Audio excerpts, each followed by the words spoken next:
Nanging rikala semono polisi kanthi serang celatu. Ora bisa, kowe tetep nyolong jaran. Ewa semono polisi sidane ora bisa mbuktekake ana ngendi lan kepriye carane aku nyolong jaran mau. Ning sing satemene pancen aku biyen suwe wisan aku nate nindakake kadurakan sing samestine aku kudu diukum. Nanging biyen iku aku ora konangan, saengga ora diukum. Lah saiki iki aku tekan panggonan kene iki sakjane ora ana gunane. Sik, aku goroh. Aku jejane wis nate dikirim menyang Siberia iki. Nanging mong sedelok banget. Kisana asale saka ngendi? Pitakon salah sijine narapidana lawas. Saka Vladimir. Kulawargaku kabeh manggon ing kono. Jenengku Makar.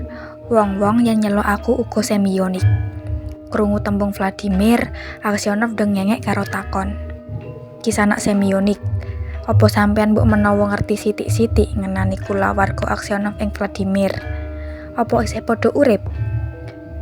Oh, ngerti banget. Wangsulane. Kulawargane Aksionov wis berantakan ora karu-karuan. Saploke bapake dipatrapi hukuman selawase urip.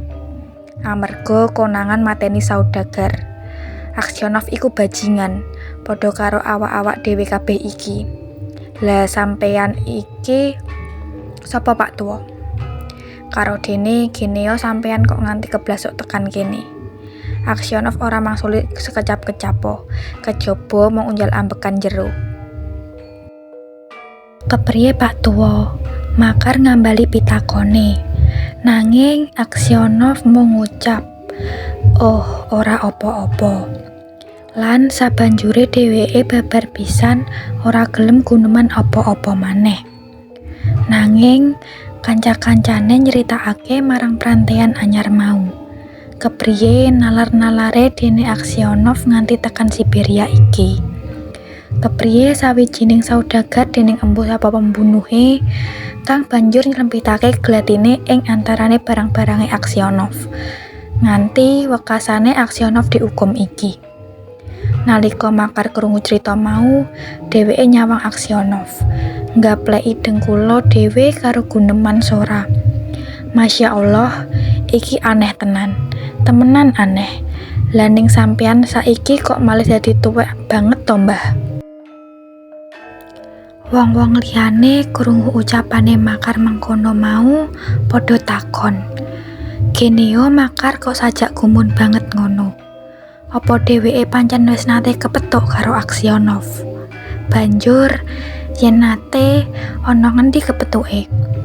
Nanging Makar ora gelem mangsuli pitakon-pitakon mau. Kejaba mung muni, "Aneh, nggumunake. Dene kok kudu ketemu ana ing papan kene." Tembung-tembunge Makar mau kepriye-kepriye gawe gumune Aksionov. Batine, apa kira-kira dheweke ngerti sapa satemene kang mateni saudagar biyen kae? Mula Aksionov banjur takon, "Kisanak semionik, apa sampeyan mbok menawa nate krungu sing luwih cetha ngenani Rajapati mau? Lan apa sampeyan wis nate kepethuk karo aku sadurunge?" Nanging banjur arep apa saumpama aku ngerti utawa nate krungu? Wangsulane Makar enteng. Donya iki kebak kabar angin, kebak isu. Karo dene kabeh mau kaleksanane wis suwe banget. Saengga aku wis lali apa wae kang nate dak krungu. Mbok menawa sampeyan nate krungu-krungu cerita sapa satemene sing mateni saudagar mau? Pitakone Aksionov. Makar semionik mangsuli karo guyu. Nek mestine yo sing nyimpen glati ing jero tase mau. Saumpama wong liya sing ndelikake kleti mau ing jerone tas kasebut ra ana ta paribasan sing unine maling iku ora ana kejaba yen wis kecekel. Karo dene kepriye carane wong liya arep nylempitake glati ing jerone tase sampean. Mongko tas mau sampean enggo bantalan turu. Nek ngono tenan mestine sampean rak yo nglilir to. Nalika Aksionov krungu tembung-tembunge makar mau, dheweke dadi yakin menawa mesti yo makar kuwi kang mateni saudagar biyen kae. Dheweke banjur ngadeg lan lunga. Sewengi muput Aksionov ora bisa turu. Dheweke rumangsa cilaka banget, sedih nelangsa. Wewayangan maneka warna sliweran ing jerone sirahe. Katon wewayangan bojone. Kaya kang disumurupi rikala dheweke pamit arep budal lunga menyang pasar biyen. Katon sisihane mau cedhak banget karo dheweke. Guyu-guyu lan ngetubrus cerita. Banjur katon wewayangan anak-anake kang isih cilik-cilik. Kaya nalikane ditinggal lunga biyen. Sing siji nganggo mantele lan sijine lagi nusu ibune. Banjur kelingan awake dhewe rikala jaman isih nom-nomane muda lan gembira. Kelingan nalika main gitar karo menyanyi ing emperane omahe. Kelingan uripe kang ora perdulen nganti saate dheweke dicekel polisi ing tengah dalan nalika lunga dagang menyang pasar ing kutha liya. Dheweke isih katon-katonen papan panggonane dheweke diajar lan digebuki. Katon-katonen wewayangane bleger lan rupane algojo-algojone serta penduduk kang padha nonton rikala dheweke disiksa. Kelingan rantai wesi gedhe kang nyancang sikile supaya ora bisa minggat. Kelingan uripe ing pakunjaran kang wis 20 taun luwih serta umure kang tuwane kebrangas durung wayahe. Ngelingi kabeh mau, Aksionov nelongso banget. Nganti tuwuh niate nedya lampus diri.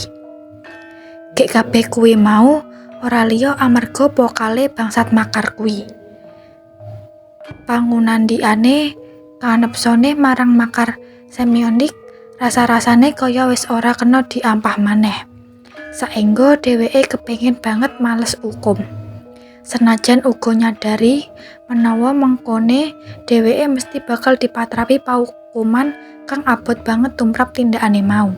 Sewengi muput Aksionov mbudidaya sembahyang kusuk ewa semono atine ora bisa tentrem.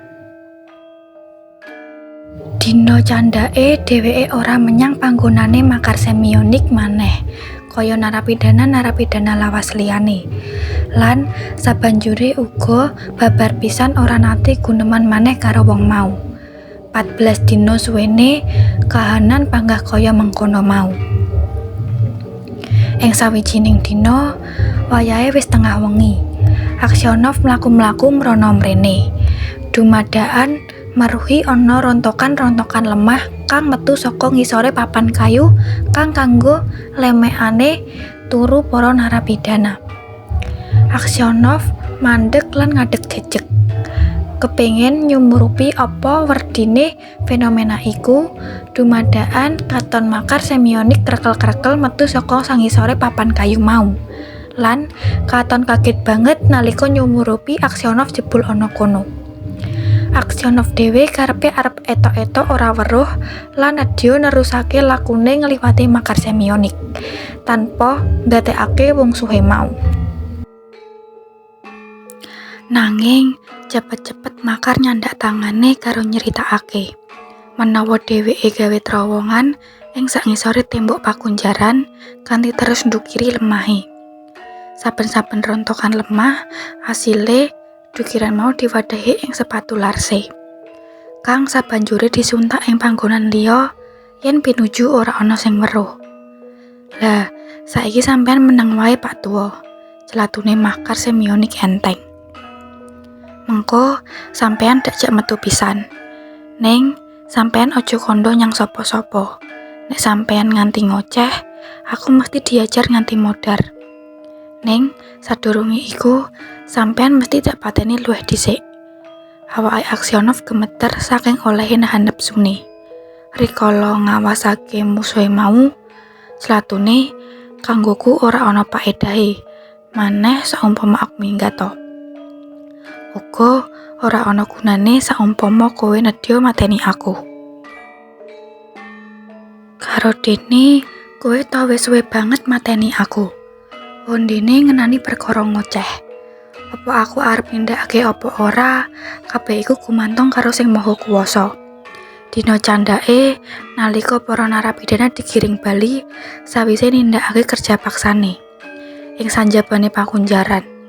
Ing antarane pengawal-pengawale ana kang nyumurupi menawa ana salah sijine prantean kang nyuntak lemah saka sanjerone sepatu larse. Kedadian mau njalari pakunjaran dipriksa. Saengga terowongan makar semionik dadi konangan. Direktur pakunjaran melu cawe-cawe. Kabeh narapidana dikumpulake. Mboko siji ditakoni kanggo nemokake sapa sing gawe terowongan mau. Kabeh ora ana sing ngaku. Sing ngerti yen sing gawe terowongan iku makar semionik ora gelem lapor. Sebab ngerti menawa makar mengko mesti bakal diajar entek-entekan. Wong mau padha ora mentolo. Kasane direktur takon marang Aksionov, kang dianggep kadidene wong kang tuwa, kang jujur lan adil. Celatune direktur kang uga cukup ngajeni marang wong tuwa mau. Pak Aksionov, sampean iku klebu ewone wong kang jujur. Coba sampean kandhakne demi Sing Kuwasa. Sapa satemene sing duduk terowongan kuwi? Karo nyawang direktur, makar semionik katon saja ora peduli. Malah kanthi panyawang ngremehake. Dheweke uga nguwasake Aksionov. Ing batin, sajake dheweke mesthekake. Aksionov mesti bakal nyritakake kedadian ing wengi iku. Krungu pitakone direktur mau, lambe lan tangane Aksionov gumeter. Cukup suwe dheweke ora bisa nemokake apa kang arep diomongake. Batine, apa gunane aku ngayomi dheweke? Manungsa kang wis gawe sangsaraning uripku. Wis ben wae dheweke nanggung dosa-dosane. Tumrap sangkehing tumindak cendala kang nganjalari uripku dadi cilaka ketulo-tulo. Nanging yen aku kondo apa anane, mesti dheweke bakal diajar, digebuki nganti mati. Mongko durung karuan yen pandakwaku mau bener. Karo dene apa to gunane kanggoku? Piye Pak Aksionov? Celatune direktur kunjara ngambali pitakone. Sampean kondo sing sabenere wae. Sapa satemene sing nganggangsir ngisor tembok kuwi? Tanpa ngetarani, Aksionov nyawang makar semionik sedelok. Banjur marang direktur dheweke kondo. Kula mboten saged matur, Tuan. Sanes karsanipun ingkang kuwaos menawi kula matur dhateng panjenengan. Sumangga kersa. Kula badhe dipun menapakaken. Kula wonten ing asta panjenengan. Senajan dikaya ngapa, direktur pakunjaran olehe ndedes, Aksionov tetep ora gelem bloko. Usanane perkara mau dibuyarake dianggap rampung. Bengine nalika Aksionov wis mapan turu ing dipane lan wiwit tekluk-tekluk, ana wong kanthi alon-alon marani dheweke lan terus lungguh ing pinggire dipan. Aksionov ngawasake kanthi menteleng ing petengan. Nganti pungkasane ora pangling yen sing teko iku jebul makar semionik. Kowe kepingin apa maneh saka aku? Pitakon Aksionov. Nyang apa kowe wengi-wengi mrene? Makar semionik meneng wae. Aksionov banjur lungguh karo celatu. Kowe arep apa? Lunga. Apa njaluk tak jalukake penjaga? Makar semionik bungkuk arah Aksionov karo bisik-bisik. Ivan Dimitrik, aku njaluk ngapura. Ngapura apa? Apa sing kudu dak ngapura? Satemene aku sing mateni saudagar biyen kae. lan ndelikake glati ing antarane barang-barang sampeyan. Sakjane aku yo arep mateni sampeyan pisan, nanging dumadakan ana rame-rame ing njaba. Mula glati enggal-enggal dak slempitake ing tas sampeyan, lan aku terus melayu liwat jendela. Aksionov meneng wae, ora ngerti apa kang arep diucapake. Ivan Dimitrik, apuranan aku, celatune melas ngasih-asih.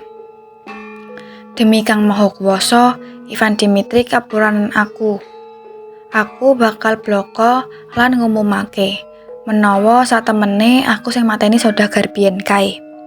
Saengga sampean mengko mesti dibebasake lan bisa bali mulih. Makar Semionik mlorot saka lungguhe ing pinggir dipan lan terus jengking ing lemah. Angel arep ngomong apik-apik ngenani awakmu, Semionik, celatune Aksionov. Sing cetha 26 taun lawase uripku sengsara kebak panalangsa merga saka pokal gawemu kanggo kepentinganmu. Yen aku saiki bebas umpamane, banjur aku arep kudu menyang ngendi? Bojoku wis mati. Anak-anakku mesti wis ora eling maneh karo aku. Aku ora duwe apa-apa utawa sapa-sapa maneh.